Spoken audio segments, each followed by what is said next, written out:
Boston Bangla, সম্প্রীতি সমৃদ্ধির যোগসূত্র। বস্টন বাংলার পক্ষ থেকে দেশ বিদেশের সবাইকে অভিনন্দন ও শুভেচ্ছা। শুরু করছি রাত ৮টার সংবাদ, সঙ্গেই থাকুন। ১৯শে ফেব্রুয়ারি ২০২৬ বাংলাদেশ ও আন্তর্জাতিক অঙ্গনের প্রধান খবরগুলো হলো। বৈঠকে আগামী ৫ বছরে ২৫ কোটি বৃক্ষরোপণ এবং দেশব্যাপী খাল জলাশয় খনন কর্মসূচির নির্দেশ দেওয়া হয়েছে। নির্বাচনের প্রতিশ্রুতি অনুযায়ী দরিদ্র পরিবারের জন্য ফ্যামিলি কার্ড চালুর কর্মপরিকল্পনা চূড়ান্ত করতে একটি বৈঠক অনুষ্ঠিত হয়।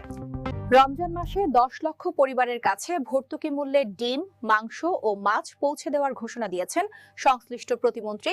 এদিকে বাজারে লেবু ও ইফতার সামগ্রীর অস্বাভাবিক দাম নিয়ে ক্রেতাদের মধ্যে অসন্তোষ দেখা দিয়েছে। সোশ্যাল মিডিয়ায় প্রধানমন্ত্রী তারেক রহমানকে ইঞ্জিনিয়ার সম্বোধন করা নিয়ে ব্যাপক ট্রল ও আলোচনা চলছে। জেনেভায় পারমাণবিক আলোচনার মধ্যেই পারস্য উপসাগরে ৫০টি মার্কিন যুদ্ধবিমান মোতায়েন করা হয়েছে।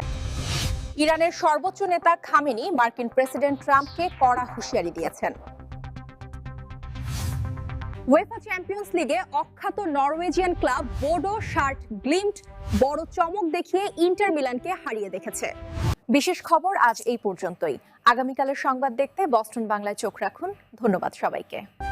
বোস্টন বাংলা, সম্প্রীতি সমৃদ্ধির যোগসূত্র।